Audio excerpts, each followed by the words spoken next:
Clara nos ha abierto magníficamente la mesa por esta razón, porque queríamos hacer un análisis de la realidad y de propuestas que nos sirviera para participar, interactuar y hacer esto sobre las barreras para la atención adecuada a las mujeres, las barreras para la implementación de la perspectiva de género y con lo que nos has dicho de la atención sanitaria soñada, esto, Clara, también para que las y los profesionales sociosanitarios puedan atender adecuadamente, ¿no? Por aquello que decíamos de estructuras saludables, plantearán agendas saludables, que profesionales saludables trabajarán saludablemente con personas saludables, ¿no? Bueno, y también sobre buenas prácticas para la atención a la salud mental de las mujeres, prácticas constructoras de autonomía y prácticas emancipadoras. Entonces, queda magníficamente abierta y estimulada la mesa con tu ponencia, Clara, y contamos ahora con Elena Briongos, que nos va a hacer partícipes, nos va a compartir su ponencia sobre salud mental en primera persona y el proyecto Julia, Mujeres Rurales y Salud Mental. Elena Briongos es presidenta de la Federación de Salud Mental de Castilla y León y de la Asociación Salud Mental Aranda, y es patrona de la Fundación CERMI Mujeres y activista de la experiencia en primera persona en salud mental. Elena, ¿estás? Buenos días. Buen día, Elena. ¿Cómo estás? ¿Estoy compartiendo pantalla o todavía no? Estás compartiendo pantalla perfectamente. Voy a ello. Ana. Muy bien. Bueno, pues yo qué sé, es un poco difícil ahora hablar después de las dos ponentes que han participado ahora, pero bueno, yo voy a intentar hacer lo que quería hacer y lo que tenía que hacer, que es dar mi testimonio personal en primera persona y hablar de un proyecto que tenemos en salud mental, pues es a nivel de Castilla y León, es la Federación Salud Mental Castilla y León, que es el proyecto Julia, que está dando muy buenos resultados y que además la gente tiene mucho el foco en él porque parte de un entorno pequeño y parte de un enfoque feminista o de mujer y tiene una proyección universal. La gente que lo conoce y la gente que está haciéndolo, bueno, pues eso es importante. Bueno, voy a haceros la presentación que tenía. A ver.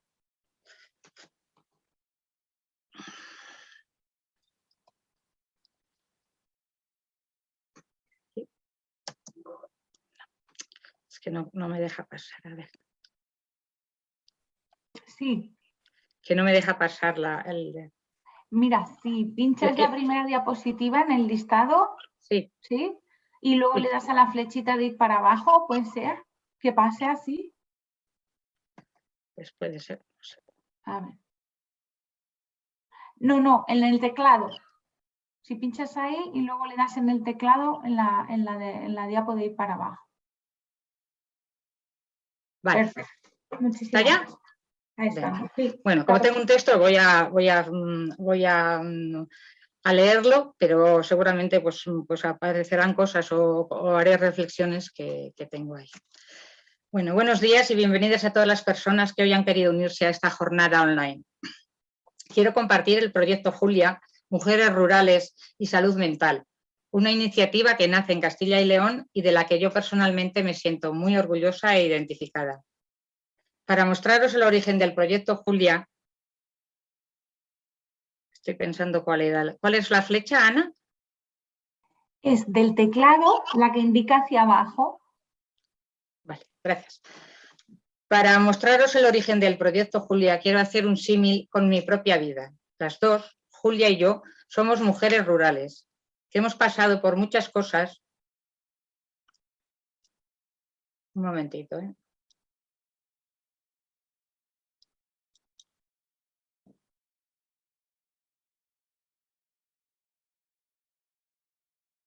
Somos mujeres rurales, que hemos pasado por muchas cosas hasta llegar aquí y que hemos conseguido nuestro huequito a base de esfuerzo, tesón y lucha. Empezaré por mí. Me llamo Elena Briongos y soy una mujer con experiencia propia en salud mental, pero sobre todo me considero una luchadora. represento a la Federación Salud Mental Castilla y León, que a su vez representa a 11 asociaciones y a 18 delegaciones en el ámbito rural, y que formamos parte de la Confederación Salud Mental España. La experiencia que yo os quiero compartir hoy es mi propia experiencia, como mujer, como hija, como compañera, como persona que ha vivido y que está viviendo un proceso constante de empoderamiento y de crecimiento personal.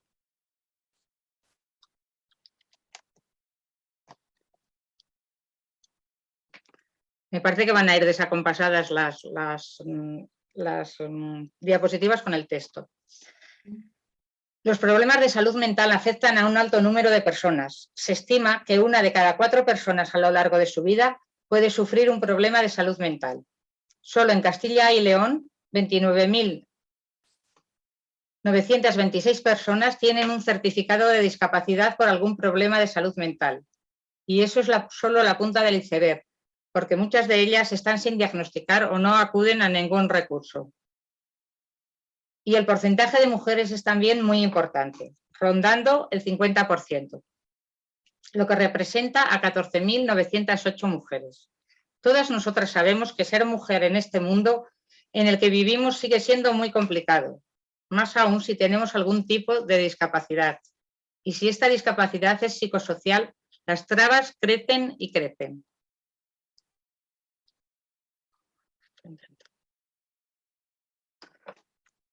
Imaginad mi caso, mujer con discapacidad, con problemas de salud mental y encima de pueblo, el lote completo. Soy burgalesa, de un pequeño pueblo cercano a Aranda de Duero que se llama Peñalba de Castro.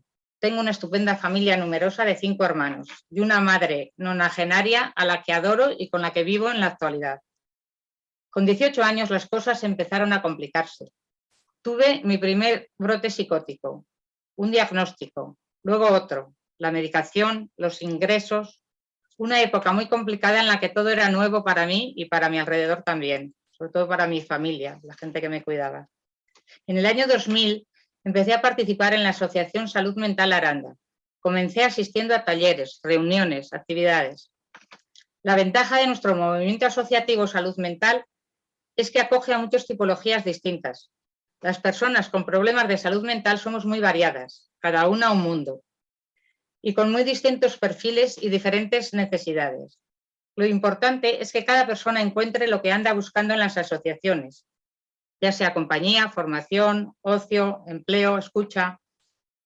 En aquel momento de mi vida, Salud Mental Aranda me abrió una nueva puerta, la del movimiento asociativo del que ya no he podido ni he querido salir. Allí conocí a muchas personas que se han convertido en verdaderas amigas, grandes apoyos en mi vida, que me han acompañado en mi proceso de recuperación y empoderamiento, y a los que yo también he acompañado en el suyo. Yo seguía con mi vida, en mi pueblo, con mi familia, participando en las actividades de la asociación y cada vez fui tomando más conciencia de la necesidad de dar un paso más, de involucrarme en la entidad y de apoyarla desde dentro. No solo como usuaria de sus servicios, sino también con más responsabilidades y compromiso. En el año 2006 viví un momento muy importante. Conocí el programa Prosper. Este ya coincide con la diapositiva. Ahí estamos en Valladolid, Confederación Nacional, en que las personas con experiencia propia, familiares y profesionales, comentábamos nuestras vivencias y nuestras experiencias. Para mí fue un antes y un después. Suelo decir que fue como una revelación. Conocí a personas muy interesantes, muy empoderadas, que ejercían como facilitadoras, apoyando los grupos de discusión. Me enganchó. Y me enganchó tanto que decidí hacerme facilitadora de Prosper. Quería poder ayudar a otras personas con problemas de salud mental a llegar a ese grado de participación. Acompañarles en ese proceso de tomar las riendas, de decidir. A lo largo de la historia, a las personas con discapacidad nos han dicho lo que teníamos que hacer. Todo el mundo tenía opinión, nuestras familias, nuestros profesores, nuestros médicos. En el caso de la salud mental y mucho más siendo mujer, este hecho ha seguido y sigue siendo en ocasiones una constante de nuestra vida. No se nos ve capaces, se cuestionan nuestras decisiones, se vela por nuestra seguridad.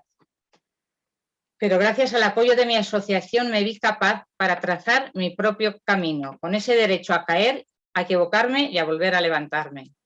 y mi camino siguió en la Asociación de Aranda y llegó hasta Valladolid. En 2009 se creó el Comité Pro Salud Mental en primera persona de la Federación Salud Mental Castilla y León. Y yo empecé a participar en él. Un grupo de personas de todas las asociaciones federadas, 11 en total, nos reuníamos periódicamente para hablar de temas de interés para la salud mental, para hacer aportaciones a las juntas directivas, para apoyar al equipo técnico en algunos proyectos. Y mi red siguió creciendo y creciendo. Fui conociendo otras realidades, otras personas, otros perfiles, todos válidos, todos interesantes. Y de cada una de ellas aprendí cosas muy valiosas. La fuerza, el tesón, el empuje y también el miedo, la rabia y el dolor. De todas nuestras vivencias vamos aprendiendo. Mi siguiente paso en el camino del movimiento asociativo me llevó hasta Madrid. Comencé a participar en el Comité Pro Salud Mental Nacional en representación de Castilla y León. Desde Peñalba de Castro, un mini pueblo, llegaba a la capital del reino. Y eso solo fue la primera vez. Mientras tanto, seguía participando en las actividades de la asociación. En marzo de 2008 empecé a participar en su junta directiva, primero como vocal y después, en 2010, como presidenta. Era una de las primeras personas con experiencia propia en ocupar ese cargo. Eso sí que me empoderó y me hizo darme cuenta de que podía llegar hasta donde me propusiera. Al mismo tiempo, comencé a asistir a las reuniones de la Junta Directiva Regional, en representación de mi asociación, tal y como antes había hecho en el Comité Pro Salud Mental. Fueron tiempos complicados. La presencia de personas con experiencia propia en las juntas directivas era incipiente, y algunas familias no veían con buenos ojos que una loca las representasen. Tuve que demostrar mi valía y yo no entendía por qué otros debían ponernos voz a nosotros. ¿Quién va a saber más sobre salud mental que nosotras, que lo vivimos desde dentro? Pero eso queda atrás y ahora cada vez más personas con patología mental ocupan cargos dentro de las juntas directivas de las asociaciones. En Castilla y León ya somos 18 en total. Entendí que debía formarme si quería seguir apoyando al movimiento asociativo. Participé en cursos de formación de portavoces, de liderazgo, de gestión para juntas directivas. Toda ayuda era poca para cumplir lo que yo estaba realizando. En octubre de 2017 viví otro hito importante en mi proceso.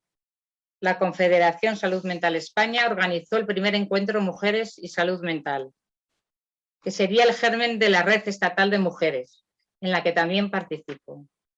Encontrarme con aquellas mujeres me ayudó a ver que aún quedaba muchísimo trabajo por delante. Siempre he sido una gran defensora del papel de las mujeres, de la lucha por nuestros derechos. Y aquel grupo me hizo afianzarme más en mi idea de que nosotras, las mujeres con problemas de salud mental, tenemos algunas necesidades específicas que hasta esa fecha no habían sido tenidas en cuenta.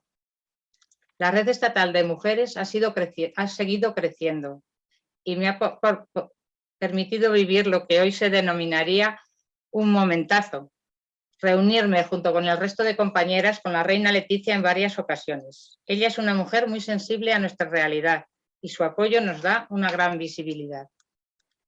En enero de 2019, otro gran paso en mi trayectoria. Fui nombrada presidenta de la Federación Salud Mental Castilla y León. Era la primera mujer con experiencia propia que presidía esta entidad. Una gran responsabilidad, pero también una grandísima ilusión. Comencé a participar en la Junta Directiva de la Confederación ese mismo año, así como en su comisión permanente. Nuestra voz, la mía y la de muchas personas con discapacidad, se escuchaba alto y claro. Nuestras opiniones eran tenidas en cuenta. Con mi incorporación a la presidencia de la Federación, también llegó mi participación en CERMI Castilla y León, donde pude conocer la realidad de otras discapacidades. En ese mismo año, 2019, fui nombrada patrona de Fundación CERMI Mujeres, un cargo que me ha hecho mucha ilusión por lo que implica de reconocimiento hacia la salud mental y por ver que nuestro movimiento asociativo es tenido en cuenta y valorado. Con todo lo vivido, lo vi claro. Teníamos que poner en marcha en Castilla y León un área específica de atención a la mujer y a las mujeres y a la igualdad. Cuando hablamos de mujeres con problemas de salud mental, hablamos de una triple desventaja y de una discriminación múltiple. Mujer, discapacidad, salud mental y si sumamos ruralidad, la situación es aún más complicada.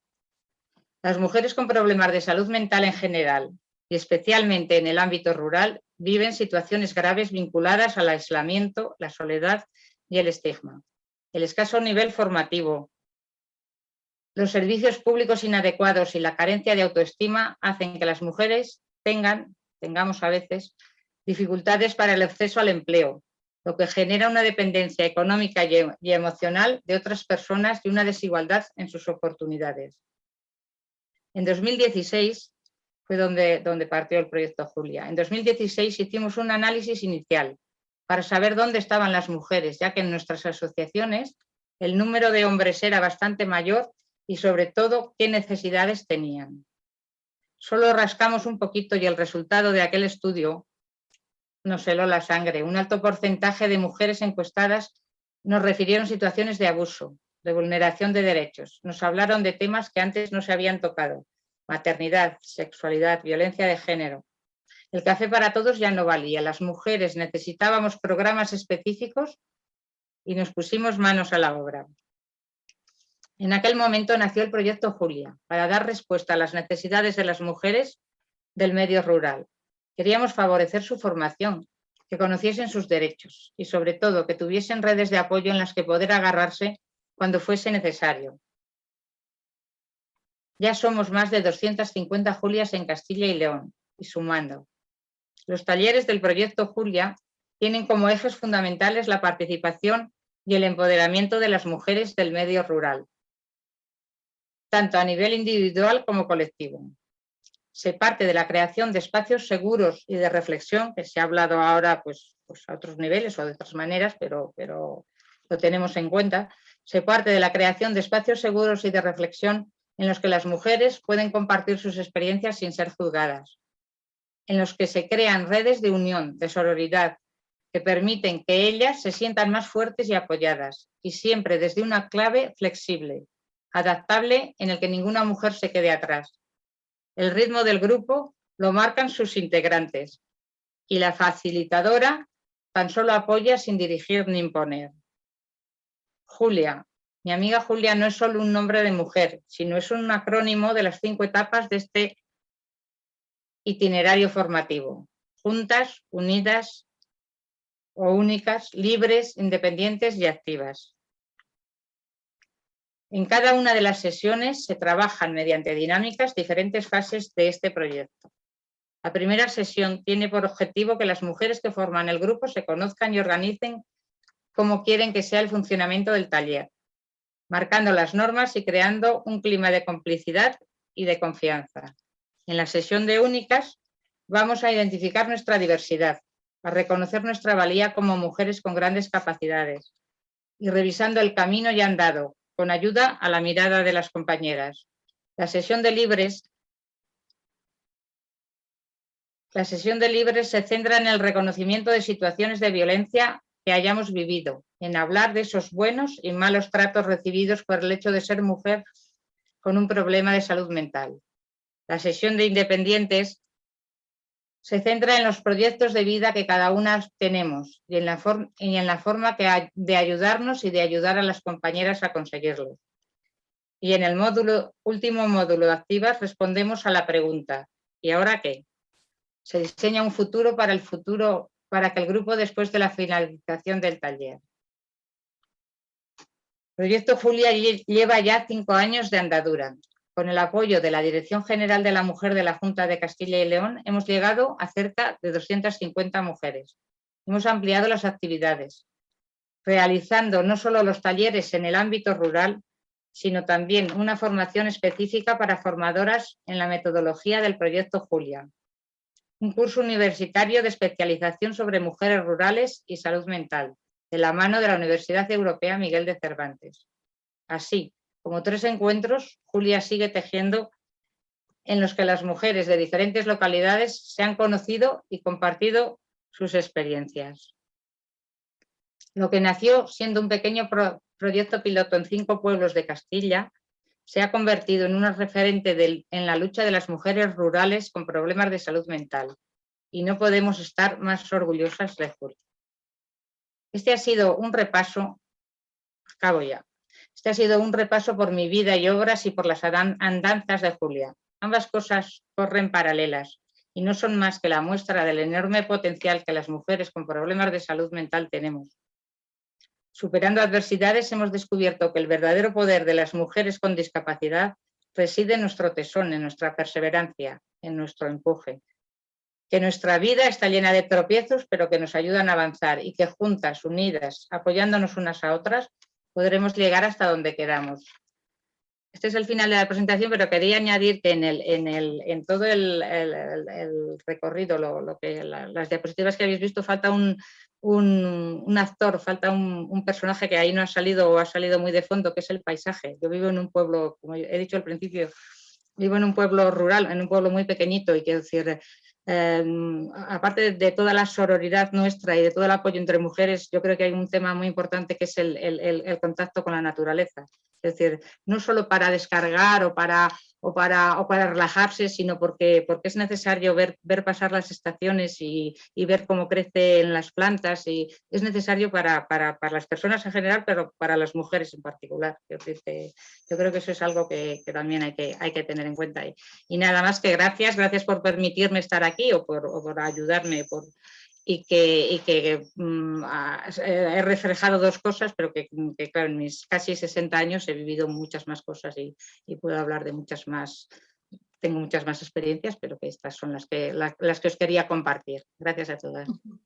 Muchísimas gracias a ti, Elena, por aceptar la invitación y por compartir de esta forma tan generosa, tan contundente, tan honesta lo que ha sido tu trayectoria, pero además lo que es este proyecto, que es lo que nosotras definimos como una buena práctica en la atención de las mujeres y para su salud mental.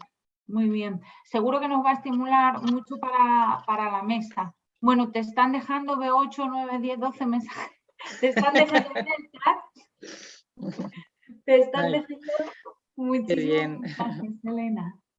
Vale, muy bien. Como queremos tener por lo menos 10, 15 minutillos para hablar, pues agradeciéndote la ponencia, Elena, y tomando de cara a la mesa todo lo que has dejado sobre la mesa, también a través del proyecto Julia, vamos a dar paso a nuestra última ponente de hoy, y no por ello menos importante, que no podía faltar, Irene Gómez, hablándonos de violencia de género y sufrimiento psíquico, causa o consecuencia, así se llama su ponente.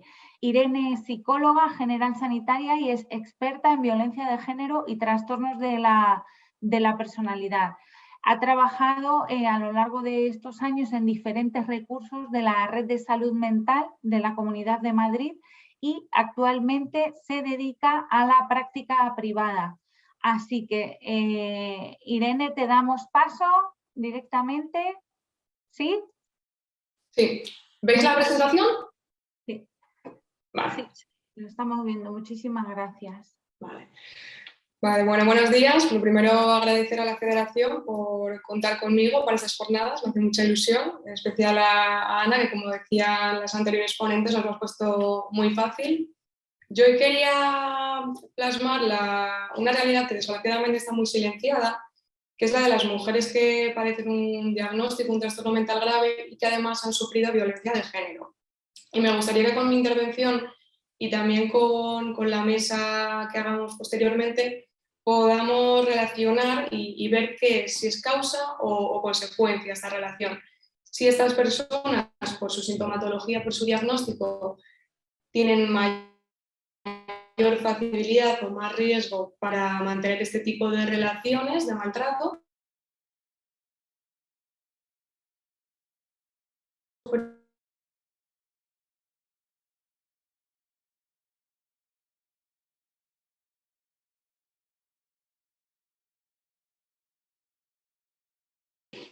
Vale. He visto que hay un montón de profesionales de la red de salud mental, pero por englobarlo un poco y definirlo sin empezar, el trastorno mental grave habla de trastornos de corte psicótico, englobaríamos ahí esquizofrenia, trastorno bipolar, trastornos de la personalidad o cuadros ansioso-depresivos, pero más prolongados en el tiempo.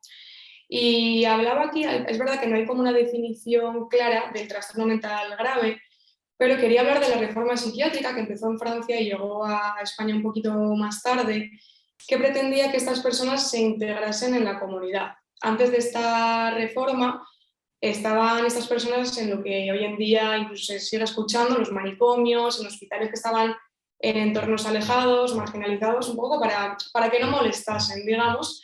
Y con la reforma psiquiátrica y también la firma de los derechos humanos, se pretende que estas personas se integren en la comunidad, formen parte de la sociedad y se crean diferentes recursos en diferentes distritos para que ellos no tengan que movilizarse, sino que estén también ahí. Y creo que es muy importante, que es verdad que trastorno mental grave suena también, para mí me suena desagradable, pero es verdad que se sustituye el término de crónico, trastorno mental crónico, que parece que es irreversible, que no tiene cura, que no podemos hacer nada, por el de grave. Y pongo en pequeñito, que sé que no se ve mucho, pero por lo menos era por darle visibilidad. Esa es la red de salud mental de la Comunidad de Madrid. Siempre nos quejamos los profesionales de que faltan todavía más recursos, hay mucha lista de espera, pero por lo menos quería poner el esquema para visibilizar esto que os decía de la reforma psiquiátrica, que sí que se crean al final muchos recursos de diferentes tipos de necesidades para poder afrontar las diferentes demandas de estas personas.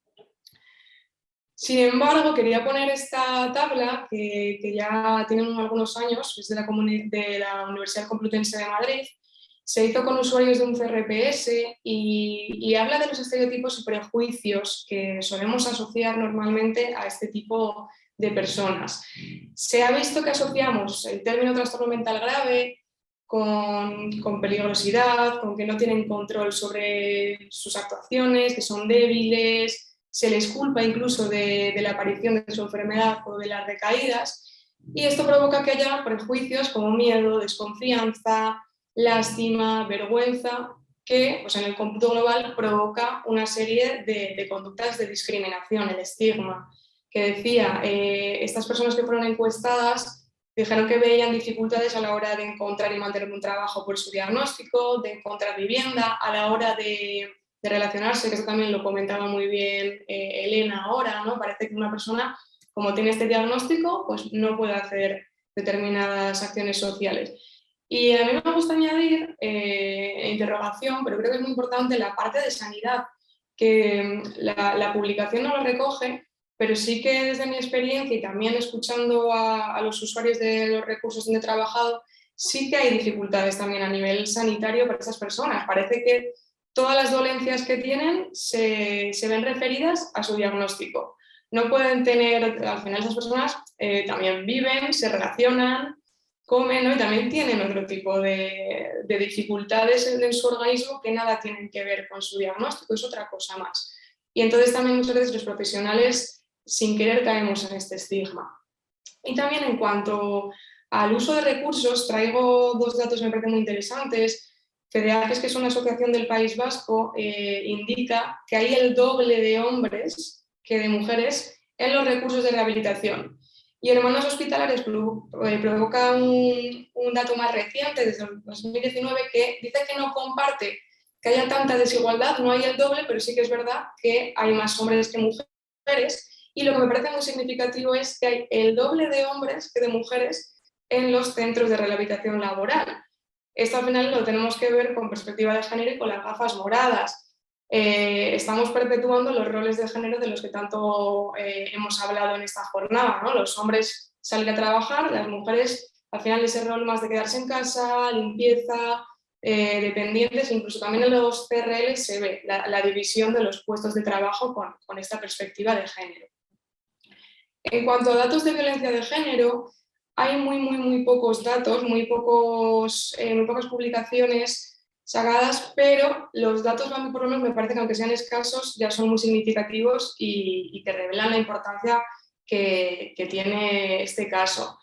Se ha estudiado que en torno al 40-74% de las personas con trastorno mental grave ha sufrido violencia de género, que el 50% de las personas ha sido alguna vez golpeada en alguna ocasión por su marido y que el 21% ha sido violada en alguna ocasión por su marido. A mí me gustaría ver también estos datos sin el ítem marido, ¿no? Entonces, si alguna vez han sufrido algún tipo de abuso físico o sexual por parte de alguien que no fuese su marido o su pareja. Y luego FEDEAFES también publica que 3 de cada 4 mujeres con trastorno mental grave ha sufrido violencia en alguna ocasión, argumentando también los datos previos, y que el riesgo en esta población se multiplica entre 2 y 4 veces respecto a la población general. Luego, estos datos son muy esclarecedores, pero como decía, estamos al final sin publicar y sin hacer caso a esto, aumentando el estigma previo del que hablaba antes, y estas personas siguen entonces en esa situación de discriminación. Paso por aquí. También me parece muy interesante otro dato que dice FEDEAFES, es que el 50% de los profesionales sanitarios que han atendido en alguna ocasión para el problema que fuese a estas personas desconocían que en alguna ocasión esa persona, esa mujer a la que estaban tratando, había sufrido violencia de género. Porque muchas veces caemos entonces en, como os decía, meter todo en el mismo saco. Bueno, será porque tiene trastorno mental grave, le duele esto por esto. Si presenta estas dificultades, también será por el diagnóstico. Entonces estas mujeres tienen lo que yo llamo el triple estigma. Por un lado sufren las desigualdades sociales de las que hemos hablado también antes, de ser mujeres, esa diferenciación de roles, ser víctima de violencia de género, que todas seguramente sepamos las dificultades que sufren estas mujeres en cuanto a tema económico, legal, social, sanitario, pero además cuentan con un diagnóstico que ya hemos visto antes que provoca muchísima discriminación y estigma en la sociedad, porque el trato es diferente. Es verdad que no hay unanimidad en cuanto al origen de los trastornos psicóticos, pero sí que el modelo más utilizado, por lo menos desde mi punto de vista, es el de la vulnerabilidad, estrés, y entonces quería mostrar esto para poder responder a lo que comentaba antes de la causa-consecuencia. Al final, todos, ¿no?, tenemos una serie de factores predisponentes. Por ejemplo, antes Andrea comentaba pues, que las mujeres tenemos estos factores hormonales diferentes a los hombres, y luego también una serie de factores externos, unas circunstancias vitales, que en el caso de estas personas normalmente son factores muy traumáticos, que generan una vulnerabilidad, o por eso he puesto este dibujo, un paraguas, una capa de inmunidad que nos protege o nos debilita más frente al estrés externo que pueda haber. ¿Qué puede ser este estrés, esta lluvia o trueno que pongo aquí? Al final, el haber sufrido violencia de género. Si ya contamos con un paraguas más debilitado, que caiga esto nos va a dificultar aún más y va a aumentar que estas personas sigan en ese tipo de relaciones, que no lo cuenten porque la gente al final de fuera sabemos que tiene mucha discriminación y muchos prejuicios, y dificulta todavía más la situación. Entonces, brevemente me gustaría hacer una propuesta de buenas prácticas que luego sí que me gustaría complementarla más entre todas en la mesa redonda, que creo que la aportación de Elena puede ser muy valiosa. Esta la enfoco más en cuanto a profesionales. Y la primera propuesta creo que es la más básica y la que más nos cuesta, que es preguntar a la persona atendida. Cuando se deriva estos recursos a una persona, nos llega un informe de salud mental. Muchas veces nosotros nos encontrábamos que en ningún momento se hablaba, tenía que ser algo que fuese como muy significativo, muy obvio para que estuviese recogido ahí. Y luego, en cuanto al protocolo obligatorio de evaluación que se recoge de los diferentes profesionales, se hace desde el punto de vista multidisciplinar, yo por lo menos no he visto nunca el punto obligatorio de preguntar si esta persona ha sufrido alguna vez violencia de género. Entonces, eso lo primero. Dentro de esta evaluación, no confundir sintomatología propia de la violencia de género con trastorno mental grave. Claro, quizás esta persona que tenemos delante tiene dificultades sociales, no mantiene un contacto visual adecuado, pero no porque esté con sintomatología negativa de su enfermedad. Es que igual ha estado durante muchísimos años en una relación de maltrato donde su pareja ha estado machacándola, debilitándola, y al final haga que tenga su autoestima muy baja. Pongamos a pensar en mecanismos de violencia que se suelen utilizar. Pues, por ejemplo, la luz de gas, ¿no? Culpar a la otra persona, manipular la realidad para que la víctima cree que ella tiene la culpa. Claro, si contamos con personas que ya sufren ese estigma de que la sociedad cree que han enfermado por su culpa, que recaen por su culpa, por la enfermedad, también podemos caer en mezclar estos dos conceptos. También muy importante, formación complementaria para todos los miembros del equipo, que el peso de esta intervención no recaiga solo en el psicólogo o la psicóloga. Sé que por ejemplo, en Hermanos Hospitalarias sí que están haciendo ahora que esta formación sea obligatoria, pero es muy importante que sea para todos, porque al final partimos de que estas personas van a tener esa dificultad para comentarlo, se les ha hecho tabú, se les ha silenciado, entonces lo mismo sale este tema haciendo la evaluación que igual sale con la educadora haciendo la limpieza del hogar, que con la trabajadora social haciendo unos trámites legales. Entonces es muy importante que todo el equipo sepa recoger, sea en el momento que sea, a esta persona. Que no se tiene de formación complementaria o se ve que es mejor que sea tratada en otro tipo de recurso, no pasa nada, se deriva a otros recursos de la red y se mantiene la coordinación, esto también es muy importante, para que no haya una revictimización secundaria, que la persona cuente lo mínimo posible o lo que le apetezca y también que haya esa coordinación entre profesionales que antes decía que muchas veces falta. Propongo también talleres grupales, he encontrado muy pocas publicaciones acerca de la eficacia de estos, pero sí que hay alguno con datos positivos y sé de primera mano que se han hecho algún tipo de talleres o intervenciones grupales con buenos resultados. Creo que esto sería muy importante que incluyese a mujeres, pero también a hombres, porque esto al final es problema de todos, y que incluyese pues, psicoeducación acerca de las relaciones, mitos del amor romántico, qué es maltrato, qué es un buen trato, la escala de violencia, recursos donde pueden acceder. También no perpetuar los roles de género en la derivación y el uso de recursos comunitarios, como decía antes. Además, estamos partiendo de que si una persona que ha sufrido violencia de género seguramente tenga dificultades económicas o se vea más limitada en cuanto a la violencia económica que puede ejercer su maltratador, no vamos a caer en esto de, bueno, pues como es mujer que no haga este tipo de trabajo o se le va a derivar a otro tipo de recurso que sea más lúdico frente a uno laboral. Tienen la misma importancia y la misma capacidad o incluso más. Y luego ya por último, pues puestos a pedir, es verdad que decía antes, ¿no? Hay recursos específicos en la red, pero todavía no existe ninguno que sea íntegramente para personas que reúnan esas tres características del triple estigma que decía antes. Que sean mujeres que hayan sufrido violencia de género y que padezcan un trastorno mental grave.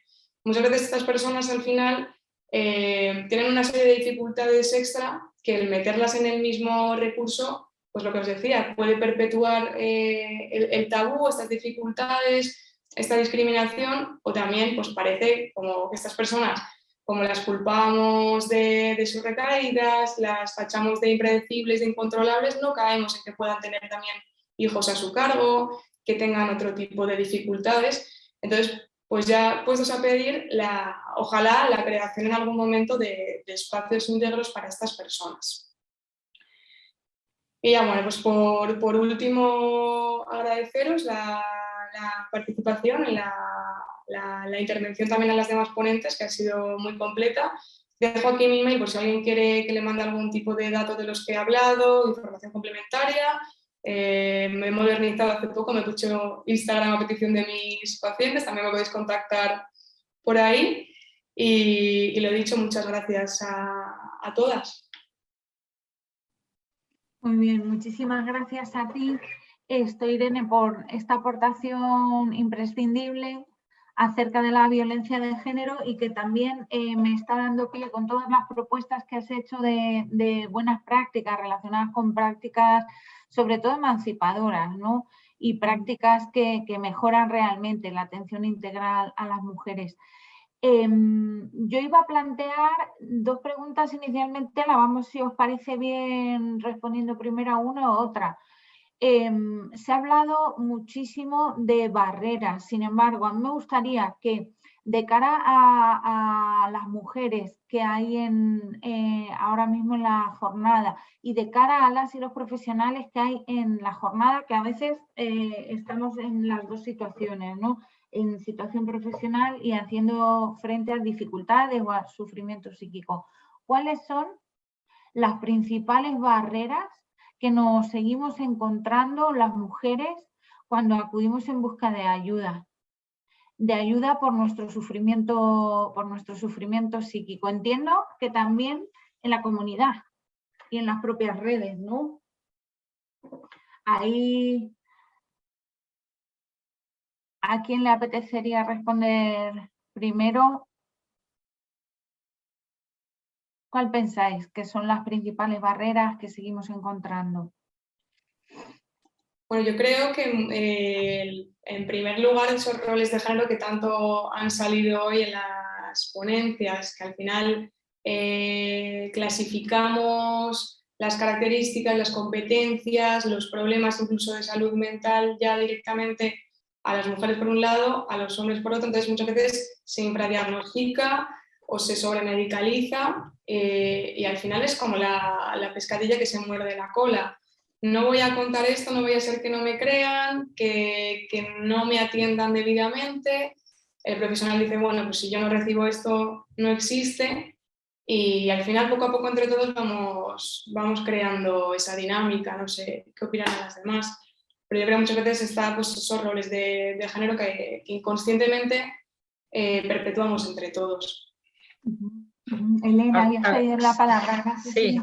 Gracias. No, yo creo que es eso, ¿no? Que quiero decir, cuando vemos una persona tenemos que ver a una persona, no todo lo de alrededor. Además decimos siempre que, por ejemplo, un diagnóstico por salud mental es un 10% de lo que una persona es o que condiciona lo que una persona es. El 90% distinto es una persona como todas las demás. Entonces, pues sí, tener mucho cuidado y sobre todo con las mujeres, ¿no? Que a veces pues si tienes un determinado tipo de diagnóstico, tampoco es que no te tienen en cuenta, no te escuchan, no te creen. Bueno, todo eso. Yo creo que se está cambiando un poco porque simplemente este foro que hemos tenido aquí ya, el hecho de que podamos expresarnos y hablar y hacer desde diferentes perspectivas, yo creo que lo va a mejorar, pero quiero decir, a día de hoy todavía sigue siendo una barrera muy importante el que se enfoquen en ti como un problema de salud mental, aparte de que seas mujer, aparte de que tengas la edad que tengas, aparte de que tengas tu condicionante social alrededor. Sí, hay que mirar a la persona, hay que enfocarse en la persona, no en el diagnóstico. Gracias, Elena. Sí. Clara, ¿alguna aportación ahí? O sea, yo, vamos, de acuerdo con lo que han dicho las compañeras. Yo, por mover el foco hacia un sitio distinto, diría que todo lo que perjudique a las estructuras comunitarias o a las partes más sociales del sistema y más accesibles del sistema va en contra de las personas más vulnerables y por tanto de las mujeres, ¿no? Y que tanto en la descapitalización de los recursos sociales como la falta de ayudas y de visibilidad de los recursos comunitarios, de las asociaciones, como la destrucción de la atención primaria, pues bueno. El desmantelamiento de la sanidad. Ahí os quería preguntar, ahí precisamente como mujeres, atendiendo a mujeres, ¿no? Que se hablaba de los sanitarios cuando un 80% en la base durante COVID han sido mujeres, que no quitan mérito a nadie, pero reconocer que está feminizado realmente, ¿verdad?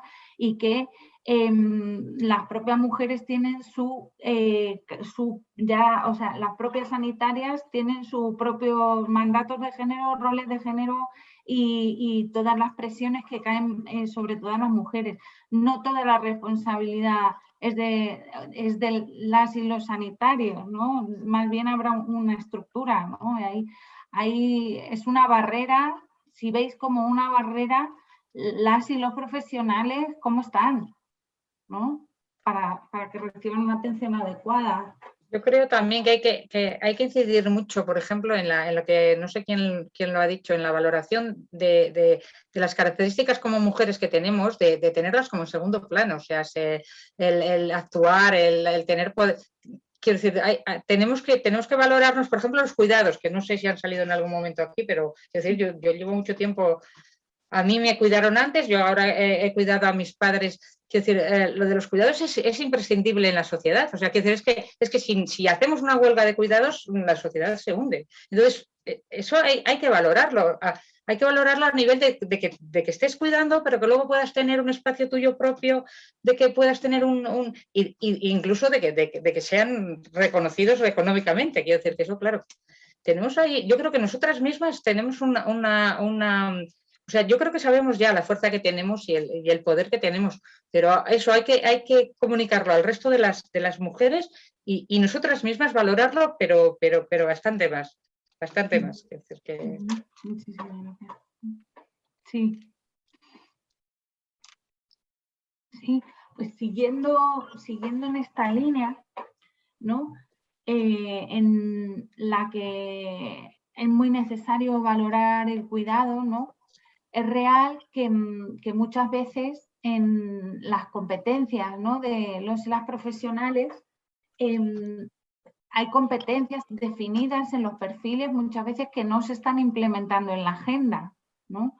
No sé si tanto por falta de recursos como por falta de cómo se hace esta agenda, ¿no?, en la planificación sanitaria, porque muchas veces estamos hablando de medicalización y no, muchas veces nos dicen, no, es que estructurar, como habéis propuesto, yo creo que prácticamente las 4 ponentes, grupos, ¿no?, de intervención, ¿no?, grupos de apoyo entre iguales, facilitados o no, pues que pudieran ser traducidos al ámbito sanitario, podrían ser de apoyo a cuidadoras, como son las cruces en Andalucía, o grupos de apoyo a mujeres que están en la misma situación vital, ¿no?, de lactancia, tal. Te dicen, no, es que son muy caros. Bueno, las pastillas no son caras, ¿no? Muchas veces ahí en cómo se está implementando la agenda que es real. A veces responde todo al desmantelamiento del sistema sanitario, que no se puede proporcionar una atención adecuada, ¿no?, por ejemplo, haciendo más grupos, o faltan buenas prácticas. ¿Qué buenas prácticas veis? ¿Qué buenas prácticas conocéis? ¿Y cuáles otras echáis en falta? Y si pensáis, hablabas, por ejemplo, Clara, del soñado, ¿no?, del sistema sanitario soñado, las habrá que se están haciendo, ¿no?, prácticas, habrá que no se pueden implementar por falta de recursos y habrá que no se pueden implementar también por falta de mentalidad.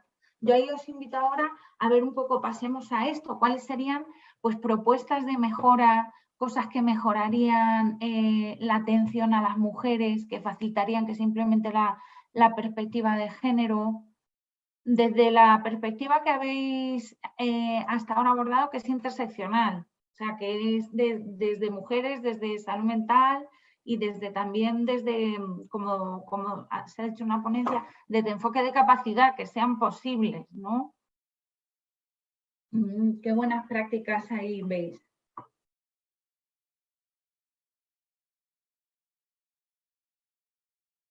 Si os animáis a tomar la palabra. Han salido muchas durante las ponencias. No sé si quisierais hacer una... Ana, sí, yo quería decir una que es en salud mental, que lleva un tiempo determinado haciéndose y tal, que es el tema de la asistencia personal. La asistencia personal es un servicio que en Castilla y León ya lo contempla la ley de dependencia y tiene una fuerza brutal porque la asistencia personal ha llegado, o sea, a veces hemos cerrado el círculo, hemos formado a gente que en asistencia personal que está interviniendo y que está facilitando la vida a otra persona con un problema de salud mental, pero esa persona ha pasado por esa crisis o por otra similar, se ha formado y está atendiendo a esa persona. Y además que, claro, eso permite atender a la persona con un problema de salud mental, en este caso concreto, en su domicilio, en su entorno, en su comunidad. Y eso tiene mucha fuerza también, es una de las cosas en salud mental que estamos promocionando y que que se está haciendo ya, que y es importante porque, claro, no tiene nada que ver con una ayuda a domicilio, un asistente personal es una ayuda mucho más a nivel emocional y a nivel de ayudar y de más largo en el tiempo, de apoyar, y tiene mucha fuerza, ¿eh? Es una figura con mucha fuerza y que es importante. Además es eso, ¿no? Es decir, en pueblos o en ciudades o en domicilios, es decir, la persona va a tu entorno y también conoce a la familia o conoce lo que tú quieras, ¿no? Pero conoce el entorno y es un gesto comunitario, es una ayuda comunitaria también que está muy bien. Esa es la que podría yo aportar ahora. Por ejemplo, la asistencia personal. Sí, yo diría en la línea de lo grupal como frontera entre lo individual y el salir afuera, ¿no? Que creo que es algo que es bastante factible pensarlo desde las prácticas actuales. Yo creo que hay o sea, como que prácticas relacionadas con romper esa barrera entre lo profesional y entre las profesionales y las usuarias, ¿no? Que tiene mucho que ver con el discurso y con cómo se organizan los grupos, pero una cosa que se está haciendo en algunos sitios en salud mental y sobre todo en determinados servicios fuera de España es el tema de introducir como parte de los grupos a gente con discursos en primera persona, ¿no? Como aquí está representando Elena, pero como que el asumir eso como una parte necesaria, ¿no? del diálogo, ¿no? De que la persona diagnosticada en este caso también puede ser experta y también puede no solo transmitir una información diferente y de una forma diferente, sino cómo visibilizar esta cosa de, ¿no? más empoderante de que la voz se oye y que tiene un foco, ¿no? O sea, y que los profesionales no sabemos de todo tampoco. O sea, que creo que eso es bastante importante. Muchas gracias, Clara. ¿Sí? ¿Podría hacer una pregunta? Sí, por supuesto. A ver. ¿Eres? Discúlpame, te pregunto el nombre. Soy Cristina Nebot. Hola, Cristina. Hola, buenos días. Están abordando mucho lo que es el tema de salud mental y yo más que nada me llamó la atención el enunciado de que dice que nos duele, que es de lo que pensé yo que iba a ir la jornada.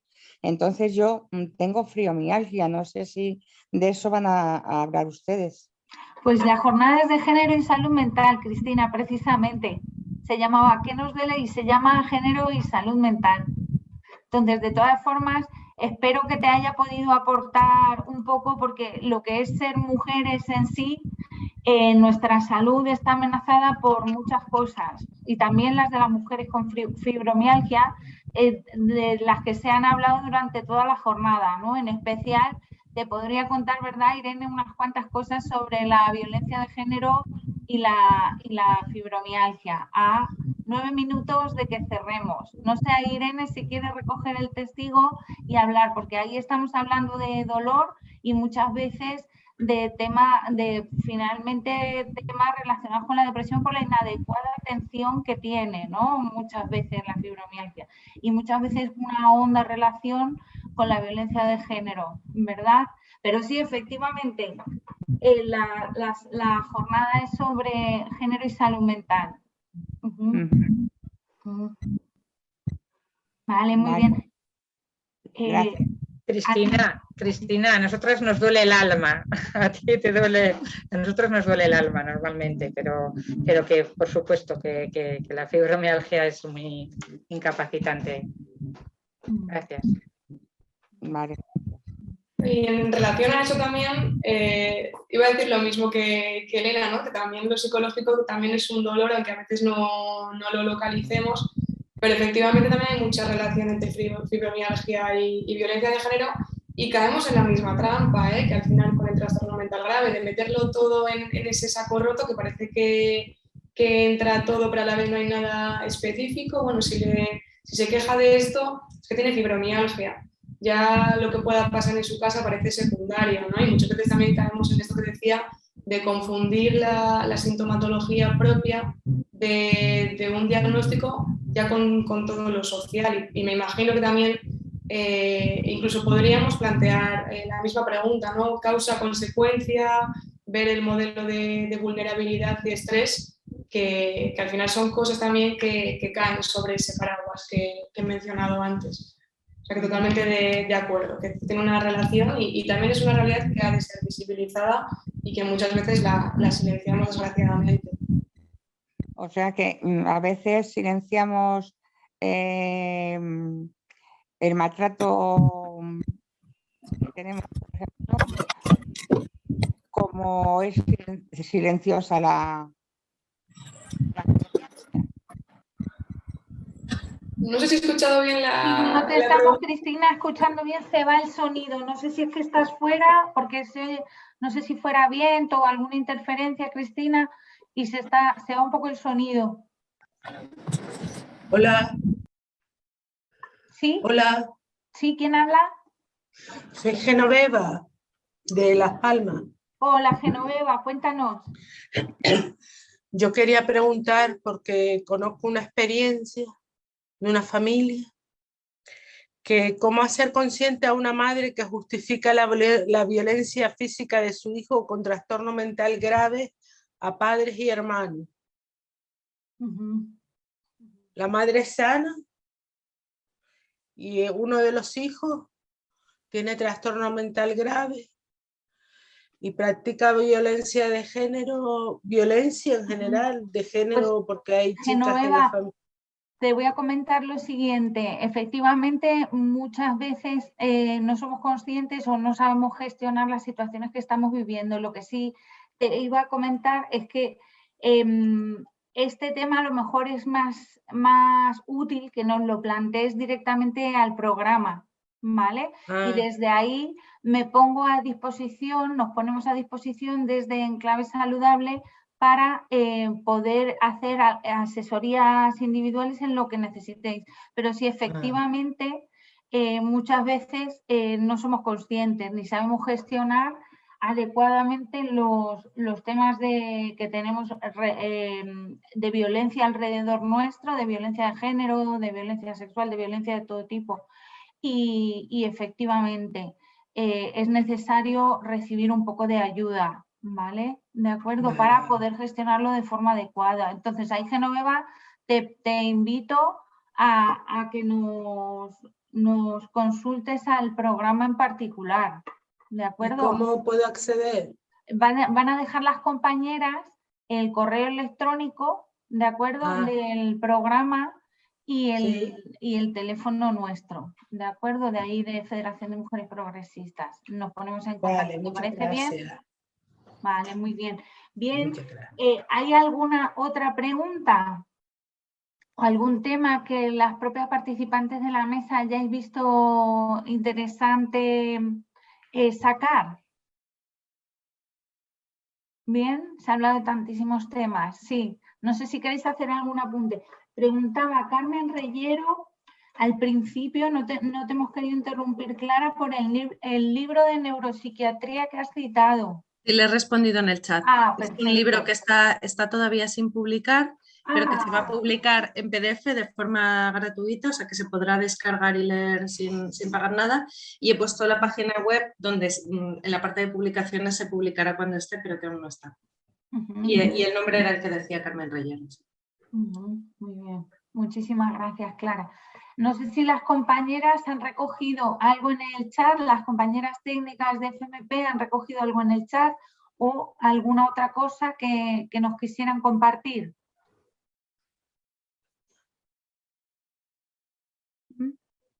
No, parece que no. Vale, pues yo os voy a pedir a modo de cierre, os voy a pedir una clave que después de la jornada hayáis identificado como imprescindible. Ya haciendo el último esfuerzo. Pues yo creo que la participación es muy importante. Y más la participación de las mujeres y más, bueno, la participación de las mujeres, lo dejamos ahí, pero la participación. Testimonio. En la primera persona. Yo recalcaría una cosa que intento contar en la presentación y que Elena ha dicho muy bien también hace un rato, ¿no? Que tiene que ver con trabajar alrededor de, o sea, tener en cuenta el contexto, la biografía de la persona y no solo el diagnóstico, no solo la demanda puntual que en ese momento estamos trabajando, sino trabajar alrededor de eso, o sea, tenerlo siempre todo en cuenta para no cerrarnos el foco y cometer esos sesgos. Muy bien. Sí, yo resaltaría también eso, la importancia del contexto, intentar trabajar desde abajo, desde lo comunitario, para intentar hacer cambios más arriba, que siempre es lo que más nos cuesta. Muy bien, muchísimas gracias, Andrea. Yo sumando lo de las demás compañeras que también iba a decir, ¿no? Ver a la persona, no solo verla, también escucharla, ¿no? Y también decía ahora Andrea, desde abajo, creo que estas personas tienen muchísimo que decir, que parece como que las decisiones las tenemos que tomar más desde arriba, los profesionales, y quizás nos conviene mucho más allá de publicar cualquier tipo de estudio, escuchar su propia experiencia y ponernos nosotros las gafas moradas para todo. Eso es, eso es. Muy bien, muchísimas gracias. Pues nosotras desde aquí, desde la Federación, agradecer vuestra participación a las 4 ponentes y a todos las y los participantes, así como a las propias compañeras que han estado en el apoyo técnico de la jornada, y daros estas profundas gracias y como propuesta seguir manteniendo estos foros, ¿no?, en los que se participa, en los que nos damos voz y en los que nos prestigiamos entre nosotras, ¿no?, como mujeres y como profesionales que sabemos de lo que estamos hablando, unas en primera persona, otras en primera persona y de moda profesional y otras como profesionales. Muchísimas gracias a todos y todas las participantes por esta asistencia de hoy, que ha sido masiva, y por todas vuestras valoraciones. Pues damos cierre, si os parece bien, a la jornada.